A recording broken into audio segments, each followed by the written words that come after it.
Kiitos paljon ja kiitos kutsusta tänne. Mukava olla täällä. Mä olen siis ulkopoliittisen instituutin tutkija. Olen siellä 5 vuotta ollut meidän EU-ohjelmassa tutkimassa EU-ulkopolitiikkaa, sitten sitä, mitä kutsutaan itäiseksi naapurustoksi EU-kielellä, ja sitten erityisesti tietysti Ukrainaan olen keskittynyt jo ennen kuin aloitin UPissa, eli tulin itse asiassa UPiin melko suoraan. Olin töissä siellä EUn kriisinhallintaoperaatiossa Kiovassa ennen UPissa aloittamista. Tänään puhun siis ukrainalaisista käsityksistä rauhasta. Tämä on tietysti vain pieni katsaus tai muutamia huomioita. Mä olen tämän esityksen pitänyt muutaman kerran esimerkiksi semmoisessa Hromada-verkoston tapaamisessa, jossa oli ukrainalaisia tutkijoita, ja he kyllä moni just muistutti siitä mua, että täytyy muistaa, että nyt puhutaan nimenomaan Suomea lähes 10 kertaa isomman väkiluvun maasta, jossa näkemyksiä rauhasta on sitten aikamoinen jatkumo. Eli tämmöinen otsikko kuin Ukrainan näkemys on tietysti täysin harhaanjohtava, eli se sisältää tietysti miljoonia erilaisia näkemyksiä. Mä aloitan siitä, että minkä takia tätä aihetta ylipäätään kannattaa tutkia, miksi se on tärkeää, minkälaisia haasteita tämän aiheen tutkimiseen liittyy. Sitten katsotaan vähän, mitä gallupit kertovat ajattelusta rauhasta. Sitten nostan esiin pari tämmöistä vaihtoehtoista näkemystä siihen, miten rauhaa voi ajatella. Ja lopulta sitten menen tähän pihviin, josta itse olen kirjoittanut, joka on ukrainalaisten tutkijoiden ja asiantuntijoiden kirjoitukset rauhasta. Ilmeisesti meillä on lopuksi varattu aikaa kysymyksille, mutta jos teille tulee jotain kysymyksiä, jos mä olen epäselvä, niin saa kyllä kysyä kesken esityksenkin. Tällä hetkellä Euroopassa, kuten seuraatte tietysti koko ajan uutisista, on käynnissä monenlaisia aloitteita ja prosesseja, ja ei vain Euroopassa, vaan tietysti nimenomaan Yhdysvaltojen presidentti Donald Trumpin johdolla tulitauon saamista Ukrainaan ja sitten myös rauhan neuvotteluiden ikään kuin pohjustamisesta. Ja nämä poliittiset kehitykset tietysti luo sen tarpeen ymmärtää, mitä se rauha oikeastaan merkitsee. Euroopassa myös tutkijoiden keskuudessa puhutaan tällä hetkellä paljon Euroopan turvallisuusjärjestyksestä. Sehän tarkoittaa siis niitä järjestöjä, niitä normeja, niitä periaatteita, joilla Euroopan valtiot ovat suhteessa toisiinsa. Kun puhutaan Euroopan turvallisuusjärjestyksestä, usein puhutaan vaikkapa EU, NATO ja Etyj-kokonaisuudesta, puhutaan Etykistä, Helsingin periaatteista sieltä 1975 vuodelta, jolloin sovittiin vaikkapa rajojen rikkomattomuudesta ja tällaisista periaatteista. Miksi näistä nyt puhutaan, miten ne liittyy rauhaan, niin sillä tavalla tietysti tätä järjestystä Venäjä rikkoo ja pyrkii haastamaan Ukrainassa. Ja yksi Vladimir Putinin ääneen lausumista tavoitteista tälle sodalle on nimenomaan muuttaa tätä turvallisuusjärjestystä. Ja miksi Ukraina on tässä keskeinen, miksi ukrainalaisten käsitykset rauhasta liittyy tähän? Mä voin jo nyt paljastaa, että mun semmoinen kaikista tärkein johtopäätös, johon päädytään tämän luennon lopuksi, on se, että jotta se meidän Euroopan turvallisuusjärjestys, jonka olisi tarkoitus ylläpitää rauhaa ja vakautta, jotta se olisi kestävämpi, jotta se ei toistaisi niitä samoja ongelmia, jotka mahdollisti tämän sodan syttymisen, niin minä ja monet muut tutkijat on päätynyt siihen lopputulokseen, että meidän pitäisi oikeastaan kuunnella enemmän ikään kuin Euroopan reuna-alueilta, kuten Ukrainasta, mutta ehkä jollain tapaa myös Suomesta tulevia näkemyksiä rauhasta. Koska tämä Euroopan turvallisuusjärjestys, joka meillä oli ennen tämän täysimittaisen hyökkäyssodan alkamista, ei selvästikään onnistunut ylläpitämään rauhaa. Siinä korostuivat jossain määrin ehkä tämän turvallisuusjärjestyksen valtakeskittymien näkemykset rauhasta. Ja se onnistui kyllä pitämään rauhaa vaikkapa Pariisin ja Moskovan välillä yllä. Ja voidaan sanoa, että sehän ei ole täysin epäonnistunut. Saksa ja Venäjä vaikka eivät ole sodassa, mutta näille Euroopan reuna-alueille, joita tutkijat kutsuu periferioiksi, niillähän tämä järjestys ei ole ollut kovin turvallinen. Ne ovat kärsineet kerta toisensa jälkeen hyökkäyksistä ja oikeuksien rikkomisesta. Oli Georgiassa sota 2008, Ukrainassa tietysti sota alkoi 2014. Mutta tämmöisiä vastaavia esimerkkejä tämmöistä ikään kuin epämääräisistä turvallisuusjärjestyksen rikkomisista on nimenomaan tällä reuna-alueilla ollut. Ja sen takia ajattelen, ja moni muu tutkija ajattelee, että näiden reuna-alueiden näkemykset pitäisi tuoda nyt keskiöön, kun aletaan pohtia tätä uutta Euroopan turvallisuusjärjestystä. No, toinen tausta tälle mun tutkimukselle on se, että mun tausta on rauhan ja konfliktin tutkimuksessa, joka osittain liittyy ja sillä on paljon yhteyksiä ollut tämmöiseen rauhan liikkeeseen Euroopassa. Ja olen ollut aika järkyttynyt tämän sodan aikana siitä, miten juuri näistä rauhan liikkeen ja rauhan tutkimuksen kuplista on vaadittu esimerkiksi nopeasti neuvotteluja tai jopa ollut aika semmoisia järkyttäviä tapauksia, jossa on vaikkapa vastustettu aseapua Ukrainalle vedoten rauhaan ja ikään kuin sotaa vastustaakseen. Ja minä ja tietysti varmasti te kaikki ymmärrätte, mikä tämmöisessä vaatimuksessa on ongelmia. Ne liittyy johonkin ihan aika kapeaan näkemykseen siitä, mitä rauha merkitsee. Ja ehkä niistä puuttuu ymmärrystä siitä, mikä rauhaa estää Ukrainassa. Joten nämä keskustelut siis herättää sen kysymyksen, että kenen ehdoilla rauhaa rakennetaan, kenen ehdoilla turvallisuusjärjestystä Euroopassa rakennetaan tai korjataan tämän sodan jälkeen, ja millaista rauhaa oikeastaan tavoitellaan.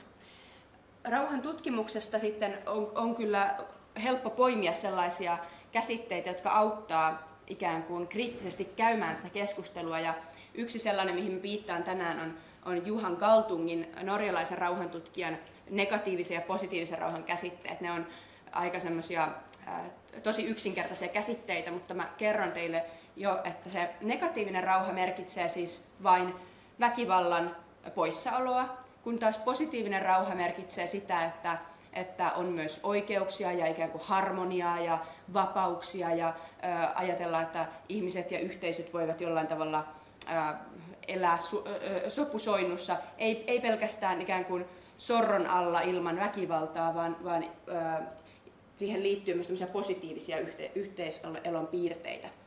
Ja nämä käsitteet, vaikka niitä on kritisoitu ja ne on vähän yksinkertaistavia, niin ne ehkä auttaa hahmottamaan sitä, mitä ongelmia sitten näihin tiettyihin vaatimuksiin rauhanneuvotteluista vaikkapa liittyy. Yksi toinen tausta, minkä haluan nostaa esiin, on se, että mitä tulee ukrainalaisten käsityksiin rauhasta, me oikeastaan tiedetään niistä todella vähän. Ja minkä takia? Siihen on monia eri syitä. Aluetutkimus, eli se tutkimus, joka on keskittynyt esimerkiksi entisen Neuvostoliiton alueen maihin, on ollut melko Venäjä-keskeistä. Se on varmaan täällä jo noussut esiin. Eli nimenomaan Ukraina on katsottu tämmöisen Venäjä-prisman läpi. Se on tainnut tulla täällä jo esiin.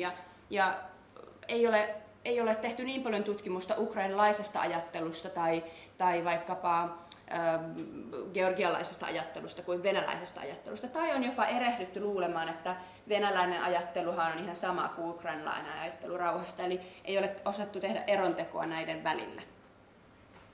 Sitten tutkijat viittaa myös tämmöiseen episteemiseen imperialismiin, eli siihen, että nimenomaan tiedon tuottamiseen liittyy myös tämmöisiä ikään kuin vallankäytön rakenteita, tämmöisiä imperialistisia tai jopa kolonialistisia vallankäytön rakenteita, jossa nimenomaan valtakeskittymät, ne globaalilla tai Euroopan tasolla, ne tahot, joilla on ollut pitkään valtaa esimerkiksi kolonialismin perintönä tai muuten, ovat sitten onnistuneet myös vaikuttamaan hyvin paljon siihen, mitä me tiedämme maailmasta. Ja sitten puolestaan juuri nämä reuna-alueet tai alueet, jotka eivät ole olleet täällä vallan kahvassa ja ytimessä, eivät ole päässeet vaikuttamaan niin paljon siihen, mitä me oikeastaan tiedämme maailmasta tai vaikkapa Ukrainasta. Tutkijat viittaa, mun mielestä on hauska käsitettä myös tämmöiseen aika monet ukrainalaiset tutkijat käyttää tätä sanaa westplaining, joka viittaa tämmöiseen läntiseen selitykseen. Eli tässä nyt ei viitata siihen, että kuunneltaisiin vain venäläisiä tutkijoita Ukrainasta, vaan ehkä myös tämän päivän nimenomaan nyt ihan viime vuosien ilmiön, jossa sitten länsimaiset tutkijat, tarkoitan siis Länsi-Euroopan tutkijoita tai yhdysvaltalaisia tutkijoita esimerkiksi, he saavat paljon tilaa kertoa Ukrainasta. He kertovat ehkä, selittävät Ukrainaa perehtymättä siihen kunnolla, ilman että osaavat kieltä, ilman että ovat tosiasiassa vaikkapa lukeneet paljon Ukrainan historiasta ja ottavat myös sellaista tilaa, joka oikeasti kuuluisi ukrainalaisille tutkijoille. Ja tämä on sellainen kritiikki, joka ehdottomasti kohdistui myös minuun, koska en puhu ukrainaa enkä pysty sillä tavalla lukemaan ukrainalan kielisiä lähteitä yhtä hyvin kuin ukrainalaiset tutkijat. Ja sen takia minun ja monen muun täytyy olla hyvin tarkkana siitä, että millä tavalla oikeastaan käytämme sitä tilaa, joka meille helposti näiden episteemien ja sen imperialismin rakenteiden takia annetaan. Itse vaikka ajattelen, ja joka on sitten tämän tutkimuksen taustalla on se, että jos mua pyydetään kirjoittamaan artikkeli Ukrainasta, niin se on mun tilaisuus tuoda sitten pelkästään vaikkapa ukrainalaisia lähteitä lähdeluetteloon ja koittaa antaa mahdollisimman paljon tilaa ja nostaa esiin ukrainalaisten tutkijoiden näkemyksiä, eikäpä vaikkapa yhdysvaltalaisten tutkijoiden ajatuksia Ukrainasta. No, sitten tutkimuksessa nostetaan monesti myös esiin se, että ukrainalaisilla tutkijoilla on ollut vähän rajattu pääsy tiettyihin kansainvälisiin akateemisiin keskusteluihin, ehkä erityisesti ennen hyökkäyssodan alkamista, mutta kyllä myös sen jälkeen tietysti ukrainalaiset tutkijat toimivat nyt sodan oloissa, se rajoittaa heidän pääsyään mukaan keskusteluihin. Toisaalta tietysti nyt kansainvälisissä huippuyliopistoissa on tosi paljon ukrainalaisia, erityisesti naisia, jotka ovat lähteneet sieltä pakoon. Se tavallaan muuttaa tätä asetelmaa jonkin verran, mutta myös tietyt akateemiset perinteet, joka vaikeuttaa myös vaikka mun pääsyä tiettyihin kansainvälisiin keskusteluihin, on se, että kun näitä keskusteluita käydään vaikkapa amerikkalaisissa tiedelehdissä, niin sitten siellä on sellaisia ikään kuin portteja, joista on joskus vaikea päästä läpi, jos ei ole saanut koulutusta tietyissä akateemisissa yhteisöissä. Ja näiden syiden takia me emme siis tiedä kovin paljon siitä, mitä ukrainalaiset ajattelevat rauhasta. Ja tähän haasteeseen haluan ainakin itse yrittää vastata tänään. Sitten halusin nostaa tähän vielä tällaisen alkuhuomion. Tämä oikeastaan kumpuaa siitä palautteesta, jota mä sain tähän esitykseen juuri tällä Hromada-verkoston tapaamisessa. Moni ukrainalainen tutkija nosti esiin sen, että ylipäätään rauhasta puhuminen tuntuu inhottavalta, koska meidät on petetty niin monta kertaa. Rauha-sanaan liittyy oikeastaan aika paljon tämmöisiä negatiivisia konnotaatioita, koska sitä on käytetty, sillä on huijattu, siihen liittyy tämmöinen petoksen tunnelma.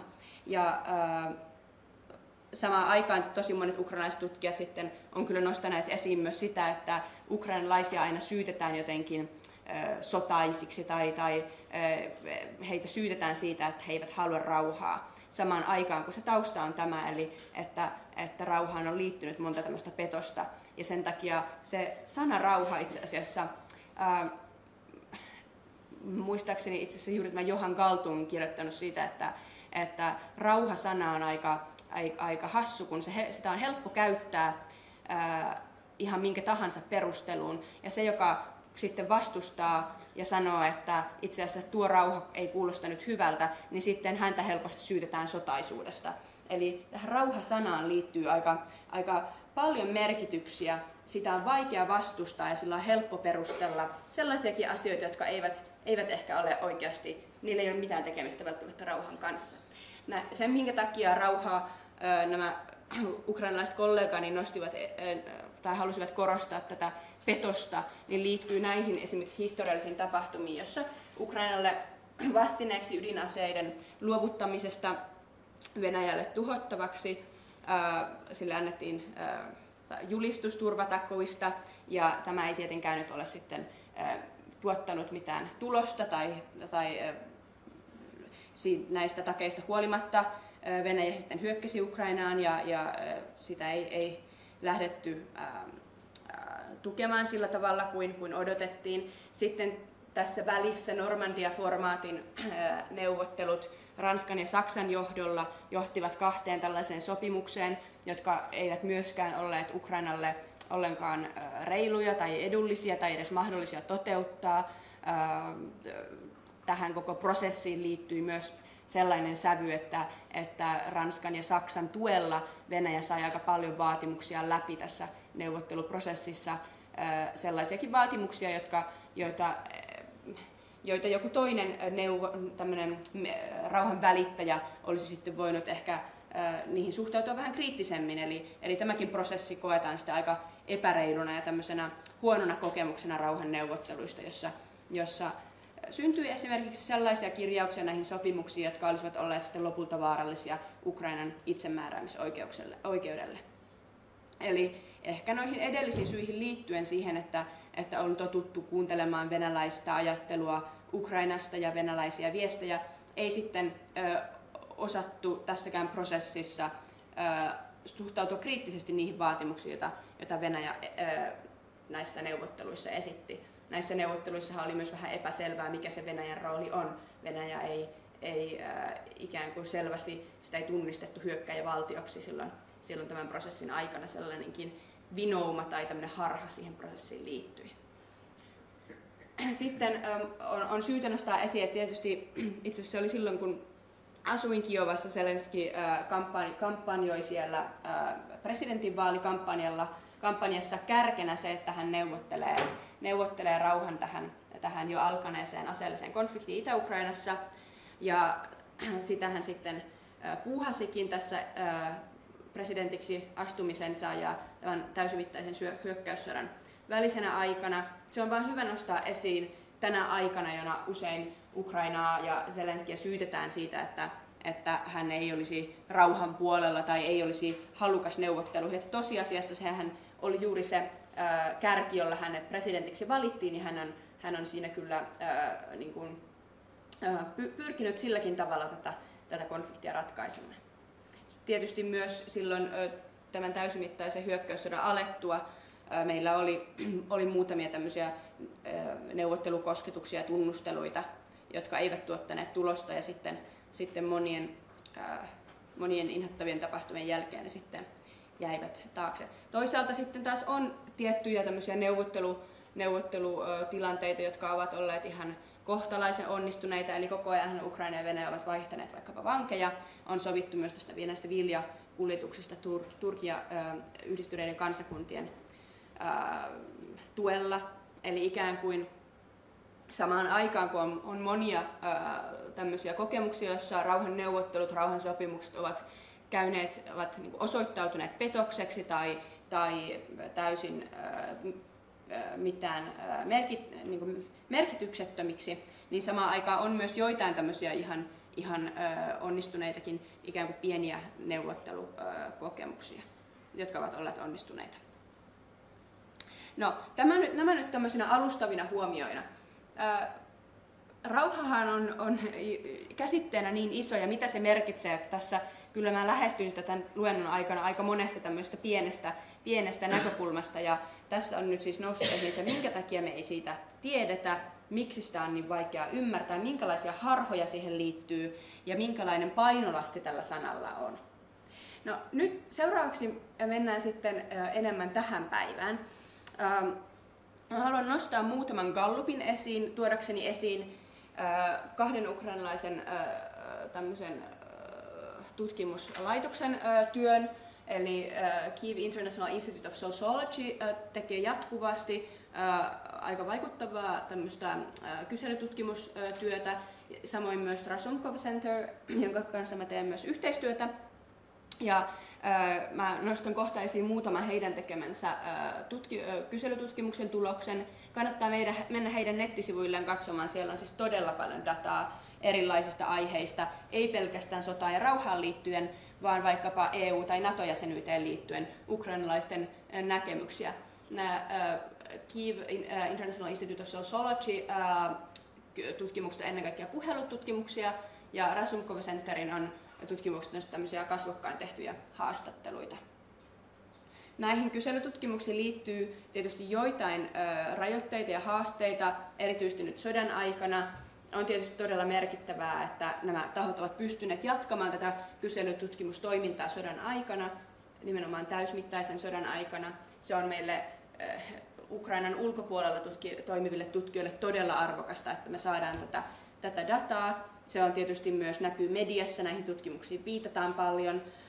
Olisi ehkä syytä mediassa joskus kuitenkin nostaa esiin se, että näihin liittyy tietysti tiettyjä ikään kuin epäluotettavuustekijöitä, eli esimerkiksi jos kysytään vaikkapa halukkuudesta neuvotteluihin, niin siihen kysymykseen vastaamiseen vaikuttaa tietysti nimenomaan tämä sodan aika ja tietynlainen mediailmapiiri, tietynlainen ehkä paine vastata myös tietyllä tavalla.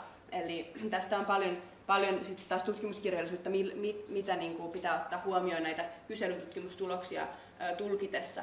Näissä on tietysti myös jossain määrin rajoitettu otanta, ei tietenkään näitä tutkimuksia ei ole tehty siellä miehitetyillä alueilla usein, tai käsittääkseni poikkeuksetta myös diaspora on poissa näistä kyselytutkimuksista. Siitä voi tulla tiettyjä vinoumia. Vastaajilla voi olla tiettyjä pelkoja tai epäluottamusta tämän sodan aikana tehtyjä kyselyitä kohtaan. Ja sitten tietysti näihin menetelmiin ja saatavuuteen liittyy tiettyjä haasteita, kun kyselyitä ei voida mennä tekemään tietenkään sinne aivan rintamalinjalle tai just miehitetyille alueille. Nämä vaan tällaisina yleishuomioina, eli on syytä tietysti suhtautua näihin kysymyksiin tai tuloksiin sillä tavalla kuin mitä ne ovat. Eli tällaisia vastauksia saadaan, kun tehdään tällaisia tutkimuksia. Ja toisella tavalla tehdyistä tutkimuksista voisi tulla sitten taas toisenlaisia vastauksia. Tämä alueluovutuskysymys on sillä tavalla nähdäkseni keskeinen, koska se nousee esiin näissä kyselyissä jatkuvasti ja sitä tietysti koko ajan pohditaan. Mitä se oikeastaan merkitsee rauhalle? Sitä on syytä ehkä vähän problematisoida, eli pohtia, että onko se kuinka keskeinen tämä alueluovutusasia nyt tässä rauhassa onkaan. Sitä puidaan koko ajan mediassa, mutta sitten, kuten kohta käy ilmi näistä kyselyistä, kyselyt osoittavat kerta toisensa jälkeen, että se alueluovutusasia ei välttämättä ole rauhankäsityksen aivan ytimessä. Se on tärkeä asia, mutta onko siinä kyse rauhassa? Mitä alueet merkitsevät rauhalle? Siihen on monia eri vastauksia.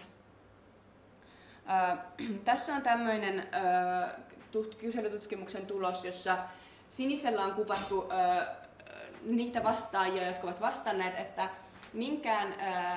missään olosuhteissa Ukrainan ei pitäisi luovuttaa alueita, ei edes vaikka se merkitsisi, että sota jatkuu pidempään ja itsenäisyys on uhattuna. Sitten oranssilla on puolestaan kuvattu ne vastaajat, jotka ovat vastanneet, että jotta rauha saavutettaisiin mahdollisimman nopeasti ja jotta itsenäisyys säilytettäisiin Ukrainaa, voi antaa joitain alueita, luovuttaa joitain alueita. Ja harmaalla on ne, jotka eivät ole olleet varmoja. Ja täällä me edetään siis, tämä kyselytutkimusta on todella hienoa, että näitä on tehty näin systemaattisesti, eli toukokuusta 2022, eli sieltä hyökkäyssodan alkukuukausilta ihan viime kuukauteen saakka. Ja tästä, niin kuin näette, niin ikään kuin kehitys on aika pientä, mutta kuitenkin jonkin verran tämän sodan aikana käsitys on liikkunut siihen suuntaan, että ollaan valmiimpia alueen luovutuksiin sodan päättämiseksi ja itsenäisyyden säilyttämiseksi. Jossain toisessa kyselytutkimuksessa nousi, en nyt muista kumman instituutin se oli, niin nousi esiin se, että miten näihin tuloksiin vaikuttaa todella paljon esimerkiksi se, minkälaista mediaa vastaajat kuluttavat, mikä on se kansainvälinen tilanne, eli ei tässä vastauksessa välttämättä ole kyse periaatteista. Voi olla kyse vain ihan realiteeteista, että nyt viime kuukausina, kun on alkanut olla selvää, että kansainvälinen tuki on uhattuna, Yhdysvaltojen politiikka on osoittautunut todella epäluotettavaksi, neuvotteluihin ollaan ajautumassa, niin sitten ikään kuin se realiteetti, että no, jos aseita ei tule, niin eihän tässä muutakaan ole, niin sellaiset niin tekijät näkyy täällä tilastoissa. Tämä toinen kuva, joka mulla on tässä, näyttää, millä tavalla käsitys sodan luonteesta vaikuttaa siihen, miten suhtaudutaan näihin alueluovutuksiin. Tässä kuvaajassa mä luen nämä teille, kun nämä on ensinnäkin englanniksi ja varmaan aika pienellä. Ehkä sanon ensin, että pääpointti on se, kuinka tämä Keyes-instituutti tulkitsee tätä dataa, on se, että suurin osa vastaajista näkee niin, että koska sodan tavoitteena on Ukrainan valtion ja kansan tuhoaminen, niin sen takia näihin alueluovutuksiin ei olla valmiita. Ja mitä suurempi käsitys uhasta, mitä niin kuin suurempana uhka nähdään, niin sen kovemmin vastustetaan alueluovutuksia. Ja jos taas tämä sota nähdään ikään kuin liittyen vain tiettyihin alueisiin ja nähdään, että sillä on aika pieniä tavoitteita, niin sitten ollaan valmiimpia alueluovutuksiin.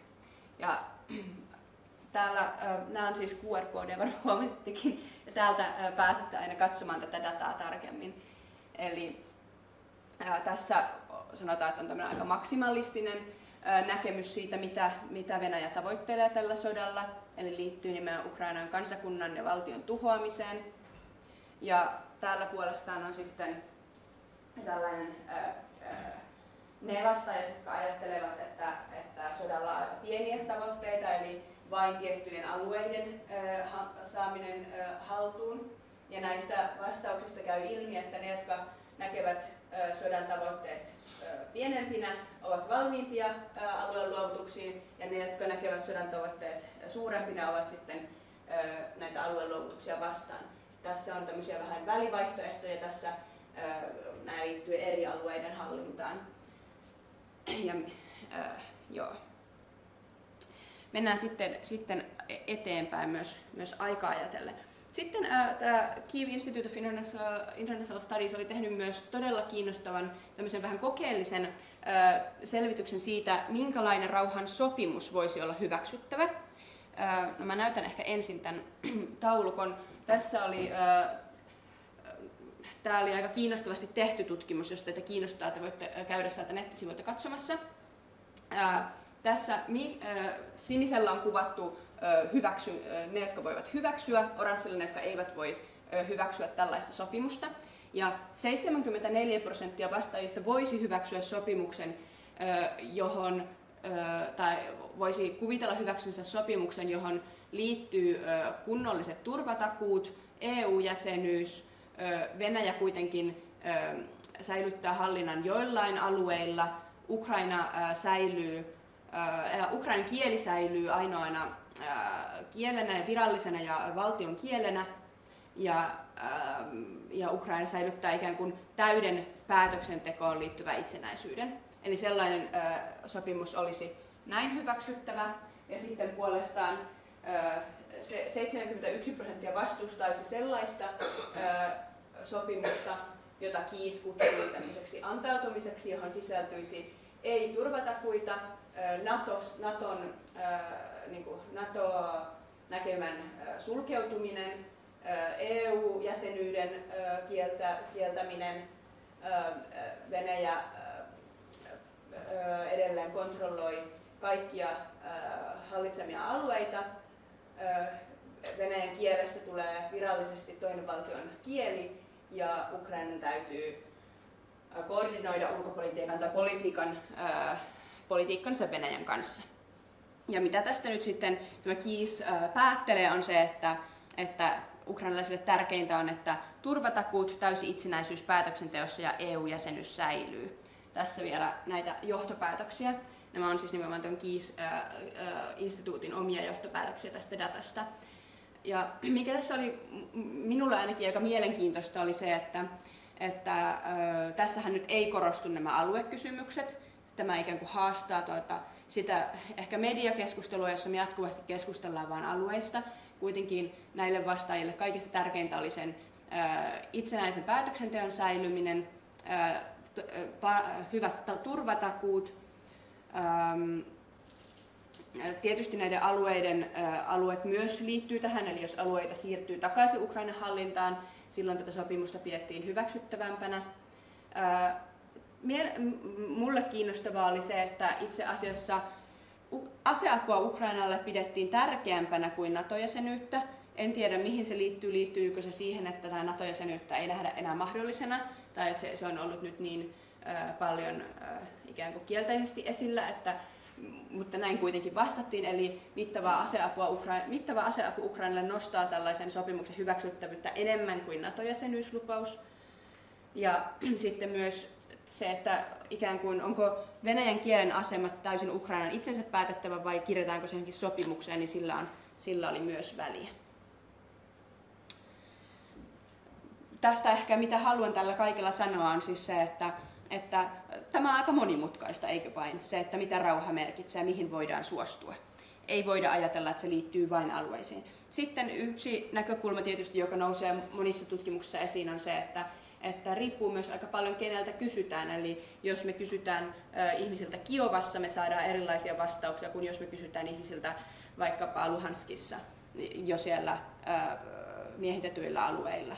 Ja silloin tietysti myös nämä aluekysymykset näyttävät hyvin erilaisilta. Ja jos menette katsomaan näitä Kiisin kyselytutkimuksia, niin näette, että siellä on myös vastaukset eri alueittain, ja nekin on aika mielenkiintoisia. No, sitten mä ajattelin, että mä nyt nostan muutaman muunkin käsitteen tähän esiin. Razumkov Center on selvittänyt sitä, mitä voitto merkitsisi Ukrainalle. Sitäkinhän voidaan ajatella ikään kuin tämmöisenä rauhaan liittyvänä käsitteenä sillä tavalla, että se olisi tietysti rauha Ukrainan ehdoin, eikö vain? Tämmöinen kysymys tai tutkimus, jossa Razumkov Center selvitti, mitä ukrainalaiset ajattelevat rauhasta, voitosta, mitä voitto merkitsee. Tässä kyselyssä haastateltiin siis yli 2000 ukrainalaista, ja tyypillisin vastaus oli, että se voitto merkitsee nimenomaan Venäjän joukkojen vetäytymistä Ukrainasta ja vuoden 2014 tammikuun rajojen palauttamista. Toiseksi tyypillisin vastaus oli Venäjän sotilaallinen tappio ja Venäjän hajoaminen ja itse asiassa taisi olla kansannousu Venäjällä. Ja sitten vain 5% vastanneista laski voitoksi sen, että jos vuoden 2021 rajat palautetaan. Eli voitto näyttää liittyvän aika paljon näihin alueisiin. Sitten toinen ehkä tapa hahmottaa rauhaa, jos tästä ikään kuin voidaan vetää se johtopäätös, että näillä alueilla on sitten kuitenkin merkitystä, niin sitten rauhantutkimuksessa monesti kuitenkin sitten taas tämmöiseen niin kuin, militarisoitumiseen suhtaudutaan aika kielteisesti, mikä sitten oli tosi kiinnostavaa, kun toinen Razumkov Centerin tutkimus selvitti sitä, miten ukrainalaiset suhtautuvat militarisoitumiseen.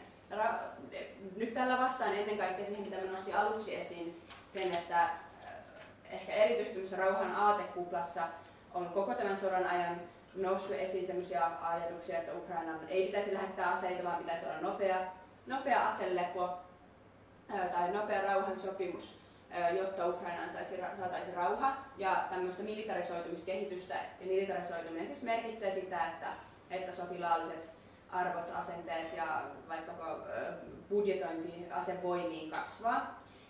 Sitten tässä Razumkov Centerin tutkimuksessa selvitettiin, että miten ukrainalaiset ajattelevat tällaista militarisoitumisesta. Ja tässä kysyttiin ensinnäkin suhtautumista valtiontalouden keskittymiseen, turvallisuus- ja puolustussektorin vahvistamiseen, ja kuten asevoimien, niin kuin poliisin, esimerkiksi puolustusteollisuuden rahoittamiseen. Ja yli 67% vastaajista näki tämän hyväksyttävänä tai myönteisenä asiana, ja vain 7% kielteisenä. Lopuilla oli sitten joku epäselvä vastaus. Toiseksi kysyttiin suhtautumista oman yhteisön, eli sen niin kuin, lähemmän tason julkisen talouden keskittämiseen, turvallisuusmenojen lisäämiseen. Ja taas noin 64% näki tämän myönteisenä ja vain 9% kielteisenä. Sitten vielä kysyttiin sitä, että kuinka suhtaudutaan näihin muutoksiin, jos ne vaikuttavat haitallisesti henkilökohtaiseen tai perheen budjettiin. ja taas 50% suhtautui myönteisesti ja 29% kielteisesti. Mitä itse päättelen tästä on se, että tämmöinen militarisaatio tai ikään kuin yhteiskunnan keskittyminen sotilaallisiin kyvykkyyksiin tai kehitykseen on ymmärrettävä tietysti siinä turvallisuuskontekstissa, jossa keskustellaan. Eli on helppoa ikään kuin vastustaa militarisaatiota siellä, missä on rauha, mutta sitten kun sodan aikana kysytään ihmisiltä, niin sitten tietysti voidaan saada tällaisia vastauksia. Sitten vielä kolmas tapa, jonka halusin nostaa esiin, mikä rauhantutkimus ehdottaisi, että miten voitaisiin rauhaa hahmottaa tai jollain tavalla pureskella. Tähän Galtungin positiivisen rauhan käsitykseen liittyy keskeisesti se, että yhteiskunnan eri osa-alueet elävät jotenkin harmonisesti ja on oikeuksia ja oikeudenmukaisuutta, eikä siis vain pelkkää väkivallan poissaoloa. Ja silloin voitaisiin kysyä sellaisia kysymyksiä kuten luottamusta viranomaisiin, eli se, kuinka paljon luotetaan yhteiskunnan valtion instituutioihin, kuten vaikkapa presidenttiin tai parlamenttiin, nekin olisivat osa rauhaa. Samalla tavalla olisi syytä sitten katsoa sitä, miten eri vähemmistöihin suhtaudutaan. Näissä kyselytutkimuksissa on kysytty ensinnäkin luottamusta presidenttiin, Ukrainan parlamenttiin, hallitukseen, asevoimiin, turvallisuuspalveluun, vähän niin kuin Suomen supoon ja kansalliseen poliisiin. Ja täällä sinisellä näkyy luottamusta ja oranssilla epäluottamusta. Näissä nyt ehkä ei näissä tuloksissa ole mitään kiinnostavaa, mä halusin vain tuoda nämä esiin tämmöisenä vaihtoehtoisina rauhan mittareina. Katsoin muuten noita presidenttiin liittyviä luottamustuloksia, nekin löytyy tosi täsmällisesti ihan viimeiseen asti tuolta sivuilta. Ja niitä voi kyllä tarkastella, jos Trumpin kommentit herättää ihmetystä, eli ei siellä mitään kovin ihmeellisiä tuloksia ole. Ukrainassahan taustaksi on hyvä sanoa, että luottamus näihin valtioinstituutioihin on perinteisesti todella matalaa verrattuna vaikkapa Suomeen, jossa meillähän on ihan hupsun korkeat luottamuslukemat vaikkapa poliisiin, jotka herättää vähän ihmetystä kansainvälisesti ja ei ole välttämättä vain positiivinen asia, mutta Ukrainassa nämä luottamus yleensä luotetaan hyvin vähän. Mutta nyt sitten sodan aikana kuitenkin vaikkapa Zelenski on ollut melko luotettu, samoin tietysti asevoimat on hyvin luotettu ja sen sijaan parlamenttiin ei luoteta, mikä on ehkä aika kiinnostavaa, eli nimenomaan kansanedustajat eivät herätä luottamusta. Myöskin hallitukseen ei luoteta kovin kovasti ja poliiseihin sitten luottamus on tuolla keskivaiheilla. No sitten tämä toinen tilasto, jonka nostin tänne esiin, koskee siis asenteita nimenomaan seksuaali-sukupuolivähemmistöjä kohtaan. Eli yksi tämmöinen hyvin spesifi vähemmistöryhmä, ja jollain rauhanmittarilla voitaisiin siis ajatella, että ideaalissa, optimaalisessa, positiivisessa rauhantilanteessa asenteet olisivat mahdollisimman positiivisia. Ja mitä nyt tästä tilastosta voi nostaa esiin, tässä siis kysytään, että pitäisikö seksuaali- ja sukupuolivähemmistöillä olla samat oikeudet kuin muillakin kansalaisilla. Täältä voidaan nähdä, että suurimman osan vastaajista mielestä pitäisi, noin 25% on sitä mieltä, että ei pitäisi, tai 26%, ja loput eivät osaa sanoa. Ja täällä nähdään pientä aaltoilua vastauksissa. Mutta tämän dian pointtina oli se, että tällaisiakin asioita voidaan siis katsoa, kun puhutaan käsityksistä rauhasta tai yritetään ymmärtää rauhaa. Sitten toisaalta nyt on nostettava esiin, että nämähän ovat siis, nämä eivät nyt ole niin kuin ukrainalaisten ehdottamia mittareita rauhalle. Seuraavaksi menen sitten siihen, mitä ukrainalaiset tutkijat ja asiantuntijat ovat nostaneet esiin siitä, mihin oikeastaan pitäisi kiinnittää huomiota. Tämä on niin kuin se ongelma, johon rauhantutkijat törmäävät ikään kuin jatkuvasti. Eli me lähdetään monesti yrittämään ymmärtää konfliktia, sotaa ja rauhaa jossain tietyssä kontekstissa ikään kuin niillä käsitteillä, joita me olemme Helsingissä tai Berliinissä rakentaneet. Eli tämä ei ehkä ole sellainen lähestymistapa, jota suosittelisin, että me keksimme, mitä rauha merkitsee, ja sitten lähdemme mittaamaan niillä meidän keksimimällä käsitteillä rauhaa jossain paikassa. Vaan sen sijaan olisi tärkeää kysyä sitten ukrainalaisilta, mitä rauha merkitsee. Tämä on semmoinen julkaisu, jonka mä oon julkaissut tällaisessa pohjoismaisessa tiedelehdessä. Tuolta löytyy linkki siihen. Ja sitten lisäksi blogitekstinä vähän kevyempänä versiona, jos haluatte käydä niitä kurkkaamassa. Ja tässä julkaisussa mä nostan esiin nimenomaan juuri sen ongelman, joka rauhasta tietämiseen liittyy. Ja sitten sen jälkeen nostan esiin muutamia havaintoja, joita voidaan tunnistaa, kun sitten käydään läpi ukrainalaisten tutkijoiden ja asiantuntijoiden kirjoituksia rauhasta.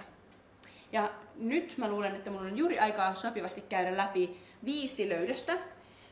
Kävin siis läpi joitain kymmeniä tekstejä. Olen tosiaan rampa sillä tavalla, että luin englanninkielisiä tekstejä, ihan muutaman vaan ukrainankielisen tekstin. Ja se tietysti rajoittaa tätä katsausta. Jos voisin lukea ukrainaa, niin voisin saada vähän vielä erilaisia ja parempia vastauksia. Sitten näihin tuloksiin ehkä vähän vaikuttaa myös se, että se, minkä mä nostin aluksi esiin, että rauhan sanaan liittyy aikamoinen taakka. Ja voi olla, ja tämänkin palautteen mä oon saanut tästä mun esityksestä joltain ukrainalaiselta, että voi olla, että kun ukrainalaiset puhuvat rauhasta, he eivät välttämättä käytä sanaa rauha, koska siihen sanaan rauha liittyy se semmoinen petoksen haju. Eli voi olla, että itse asiassa pitäisikin etsiä tekstejä vaikkapa yhteiskunnan kehityksestä tai ulkopolitiikasta tai ehkä sitten vaikkapa puolustuspolitiikasta, koska nekin liittyvät rauhaan, kuten tässä on jo käynyt ilmi. No, tässä tutkimuksessa mä kuitenkin koitin etsiä nimenomaan siihen sanasta rauha kertovia tekstejä. Ja ensimmäinen huomio, mä otin tähän nyt tämmöisiä sitaatteja ukrainalaisilta tutkijoilta ja asiantuntijoilta, jotta ikään kuin nostan esiin sitä nimenomaan heidän kieltään tai miten he ovat asian ilmaisseet. Jurshenko vuonna 2023 sanoi näin, ja nostin tämän nyt esiin sen takia, koska sen datan perusteella, jota kävin läpi, tämä on aika kuvaavaa. Näin vaikutti ajattelevan moni muukin, ja tämä vaikutti hyvin keskeiseltä ajatukselta näissä teksteissä, oli se, että se rauha, tai mä itse luen ton quotein, se menee englanniksi siten, että the peace demanded is violence, eli suomeksi vaadittu rauha on väkivaltaa. Ja mikä siitä sitten päätellään on se, että sen takia ukrainalaisten on määriteltävä itse rauhansa. Eli tällä viitataan siihen, että ne rauhanehdotukset, joita on kuultu sodan aikana vaikkapa Kiinalta tai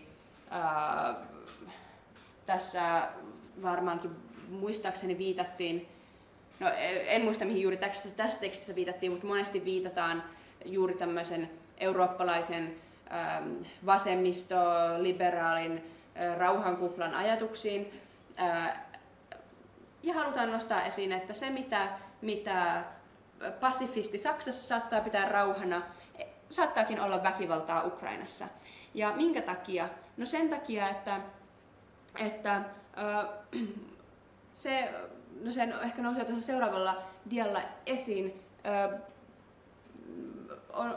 se ikään kuin mitä me ajattelemme, että mikä mahdollistaa rauhan Saksassa tai Suomessa tai Pohjoismaissa, ei välttämättä mahdollista rauhaa tässä kontekstissa, jossa käynnissä on hyökkäyssota.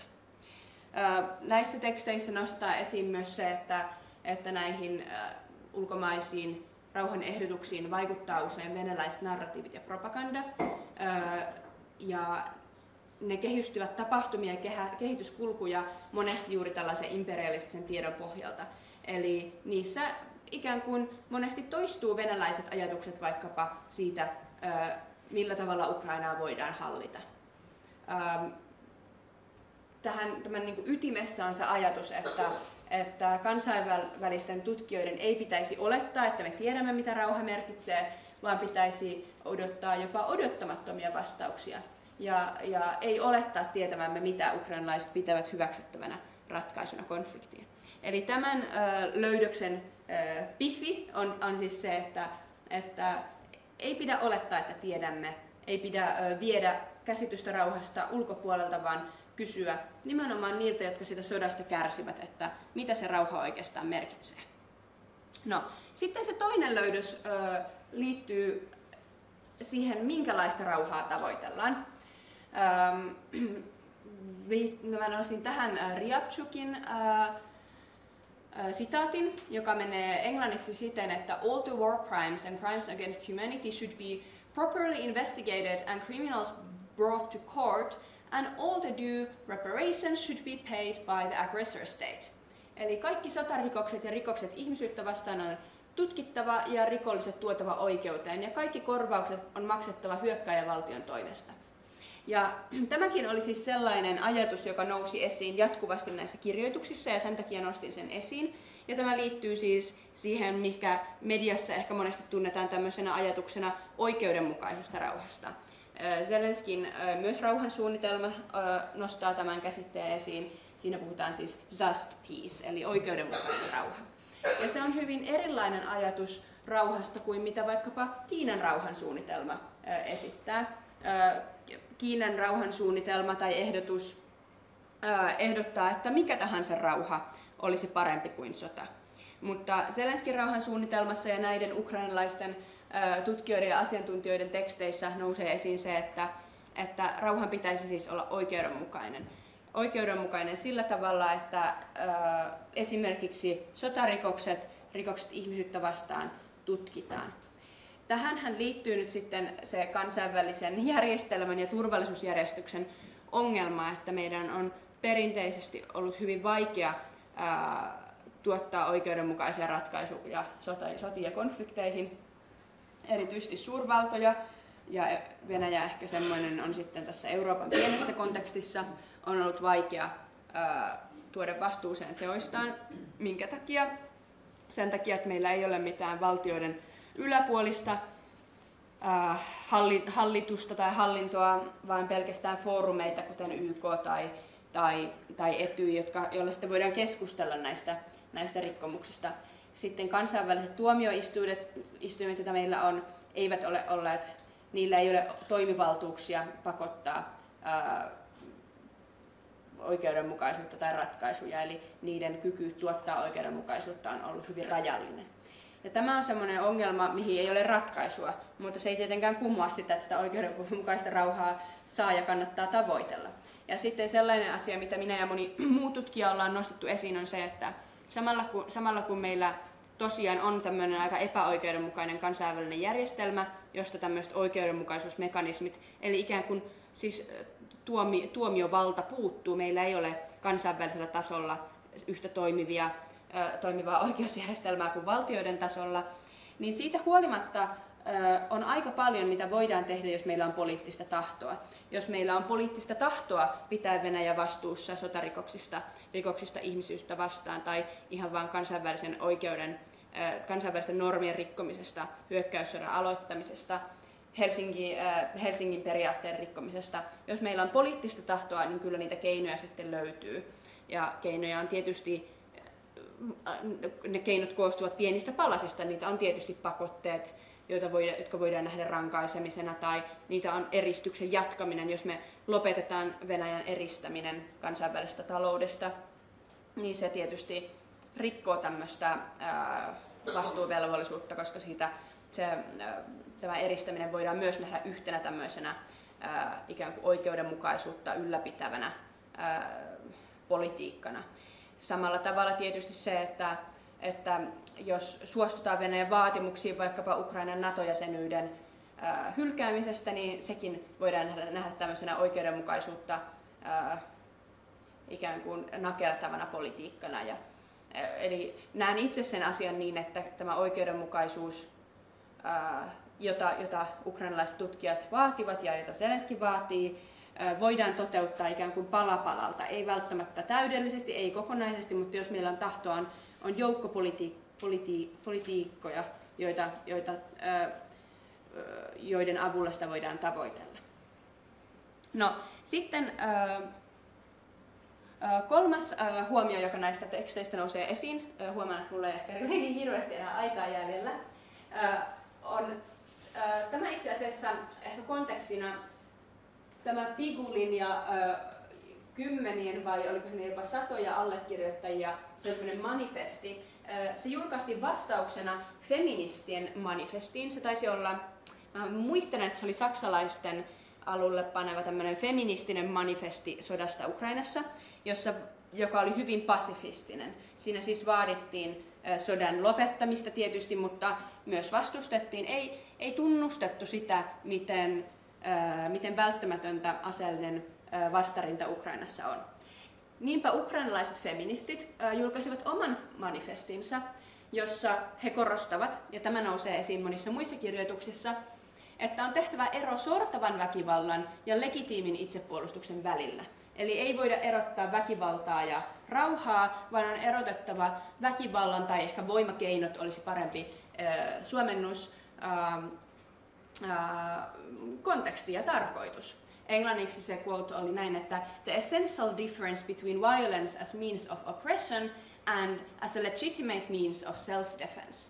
Ja tässä näissä kirjoituksissa nostin tänne esiin myös Jursenkon ja Bukharskin kirjoitukset. Näissä nousee esiin se, että Ukrainalla ei ole mahdollisuutta, ei ole sitä ylellisyyttä, että voitaisiin valita pasifistinen politiikka. Jos valitaan pasifistinen politiikka, niin Ukraina lakkaa olemasta tai muuttuu osaksi Venäjää. Ja tällaiseen luksukseen ei ole varaa imperialistisen hyökkäyssodan aikana. Ja sen takia tällainen Ukrainan itsepuolustus on kontekstualisoitava nimenomaan siinä kontekstissa, mikä se tällä hetkellä on, eli Venäjän hyökkäyssota Ukrainassa. Okei, no sitten vielä 2 muuta nostoa täältä datasta. Ja jos teitä kiinnostaa nämä huomiot, mä kyllä suosittelen katsomaan sitä mun julkaisua, jossa on sitten joukko muita ukrainalaisia tutkijoita, jotka myös kirjoittavat näistä samoista asioista. Tässä vielä siis 4. ja 5. nosto täältä samasta datasta. Solot kiinnostaa, hänen sitaatti menee näin: neuvottelut eivät välttämättä ratkaise, vaan lisäävät haasteita tai yksinkertaisesti lykkäävät niitä. Eli tämä on myös yksi asia, joka nousee jatkuvasti esiin näissä kirjoituksissa, että neuvottelut eivät tarkoita rauhaa. Neuvottelut voi olla vain keino ongelmien, siis sodan, hyökkäyssodan, väkivallan siirtämiseksi eteenpäin. Ja sen takia tietysti ne kansainväliset vaatimukset neuvotteluista eivät sovi tähän kontekstiin. Tämä siis haastaa sitä käsitystä, mikä meillä helposti on rauhasta. Me ajatellaan, mäkin myönnän, että rauhantutkijana, muistan kun tämä hyökkäyssota alkoi, mun ensimmäinen ajatus oli se, että meidän on neuvoteltava, koska niin lukee kaikissa rauhantutkimuksen kirjoissa. Mutta ukrainalaiset tutkijat nostavat jatkuvasti esiin sen, että neuvottelut eivät nyt ole oikotie rauhaan. Ja ajattelen näin tietysti kyllä itsekin. Sitten 5. Kurilo, hänen sitaatti: emme enää hyväksy epäoikeudenmukaista ja epätasa-arvoista status quoa, joka ryösti ukrainalaisilta poliittisen toimijuutemme. Ja tämä asia, joka nousee myös esiin monissa jatkuvasti näissä kirjoituksissa, liittyy siis tähän Euroopan turvallisuusjärjestykseen. Ja tähän onkin tämä on hyvä silta nyt kohti johtopäätöksiä, joka liittyy siis siihen, että se mistä me nyt puhumme Ukrainassa, me puhumme tämän sodan ratkaisusta ja rauhasta, ei itse asiassa liity vain Ukrainaan, vaan se liittyy hyvin keskeisesti ja aivan välttämättä koko Euroopan turvallisuusjärjestykseen.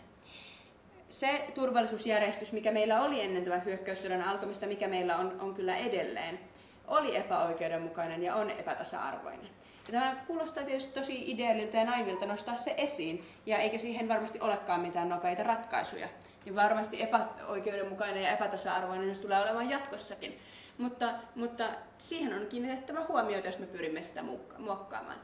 Ja mihin tämä tietysti liittyy ennen kaikkea, niin se liittyy juuri sellaiseen rakenteeseen, jossa valtakeskittymät, kuten vaikkapa länsi-eurooppalainen valtakeskittymä ja valtakeskittymä Venäjällä, niiden väliset sopimukset, niiden välinen yhteistyö priorisoidaan ja se näkyy sitten konflikteina, sortona, epäoikeudenmukaisena oikeuksien loukkauksina näiden valtakeskittymien väliin jäävällä alueella.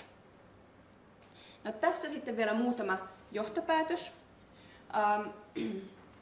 Näissä ukrainalaisten teksteissä ehkä jotain, mitä mä haluan niistä siis nostaa esiin, mikä mä ajattelen, että on oleellista kommunikoida juuri ehkä erityisesti niille, jotka jotenkin kritisoivat militarisoitumista tai peräänkuuluttavat neuvotteluita mahdollisimman nopeasti, on se, että kun tätä rauhaa solmitaan, niin ei ole tavoitteena vain lopettaa väkivalta, lopettaa sota, vaan olisi myös saatava aikaan sellainen rauha, joka on oikeudenmukainen, joka mahdollistaa elämän sorrosta ja rakenteellisesta väkivallasta vapaana. Ja mitä se merkitsee? No, se merkitsee konkreettisesti tietysti vaikkapa sitä, että Ukrainan päätöksentekoon ja demokratiaan ei voida vaikuttaa Moskovasta käsin, vaan se on ukrainalaisten omissa käsissä. Tai että vaikkapa ukrainalaisten vähemmistöjen oikeudet toteutuvat, mikä ei varmasti ole yksinkertainen asia, mutta sekin liittyy siihen, että kuka Kiovaa hallitsee. Halusin nostaa tähän vielä esiin tämän Galtungin, joka on siis tämä positiivisesta ja negatiivisesta rauhasta kirjoittanut rauhantutkija, joka ajatukset sopivat hyvin yhteen mielestäni näiden ukrainalaisten tutkijoiden ja asiantuntijoiden kirjoitusten kanssa. Galtung tässä vuodelta 1969 olevassa teoksessaan kirjoittaa, että koska väkivalta ei ole vain fyysistä väkivaltaa, vaan sisältää myös epäsuoria muotoja, rauha edellyttää sosiaalista oikeudenmukaisuutta. Ja mitä se sitten merkitsee? Se on tietysti jotain sellaista, joka täytyy siellä Ukrainassa sitten kerta toisensa jälkeen ratkaista. Ja ei ole varmasti syytä ajatella, että tässä on mahdollista saavuttaa joku täydellisen sosiaalisen oikeudenmukaisuuden idea, vaan kyse on siis siitä, että tunnistetaan se, että pelkkä sopimus, joka vaikkapa mahdollistaa jatkuvan kontrolloinnin tai häiritsee demokratiaa, on itsessään ristiriidassa rauhan ajatuksen kanssa. Viimeinen sitten tämmöinen tutkimuksellinen näkökulma, jonka halusin nostaa esiin, jos haluatte siihen perehtyä, on tämmöinen dekoloniaalinen näkökulma, joka liittyy juuri tämän eurooppalaisen turvallisuusjärjestyksen tutkimiseen. Ja nyt mä pääsen siihen, minkä mä lupasin alussa, että mun viimeinen johtopäätös liittyy siis siihen, että jos me halutaan rakentaa tai korjata sitä turvallisuusjärjestystä, joka mahdollisti tämän sodan syttymisen, jossa me vaikkapa ajateltiin, että energiayhteistyö Saksan ja Venäjän välillä estää sotaa, tai me ajateltiin, että me voidaan vähän antaa periksi Krimin kohdalla, jotta sitten kuitenkin vältytään nyt ikävyyksiltä. Niin tällainen ajattelu oli hyvin pitkälti näiden valtakeskittymien ohjaamaa. Ja se ei tietenkään ollut kovin onnistunut strategia sodan estämiseksi. Ja jos me nyt haluamme rakentaa sellaisen turvallisuusjärjestyksen, joka estäisi sotaa tehokkaammin, niin minä ajattelen ja moni muu tutkija ajattelee, että mitäs jos tällä kertaa kuunneltaisiin enemmän näiden reuna-alueiden tai periferioiden näkemyksiä rauhasta. Ja siellä tietysti nousee esiin juuri niitä asioita, joita olen tänään nostanut esiin, eli ei voida antaa periksi ikään kuin vähän ja ajatella, että se sitten ratkaisee ongelmat, kun sitten on enemmänkin auennut tämmöinen liukumäki rikkomuksille täällä periferisillä alueilla. Mä luulen, että mä alan lopetella. Tässä on mä nostin tähän nyt ihan vain muutaman noista julkaisuista, joihin mä viittasin, jotka mä ajattelin, että on erityisen kiinnostavia, jos haluatte katsoa. Mutta tässä nyt jätti isolla vielä kerran toi QR-koodi, josta löytyy sitten pitkä lista lukemistoa, jos haluatte perehtyä näihin paremmin. Ja suosittelen kyllä niitä lukemaan. Nykyään on niin hyvät käännöstyökalut meillä, että jokainen varmasti voi lukea sekä noita englanninkielisiä että sitten myös näiden kirjoittajien ukrainankielisiä tekstejä. Kiitos paljon!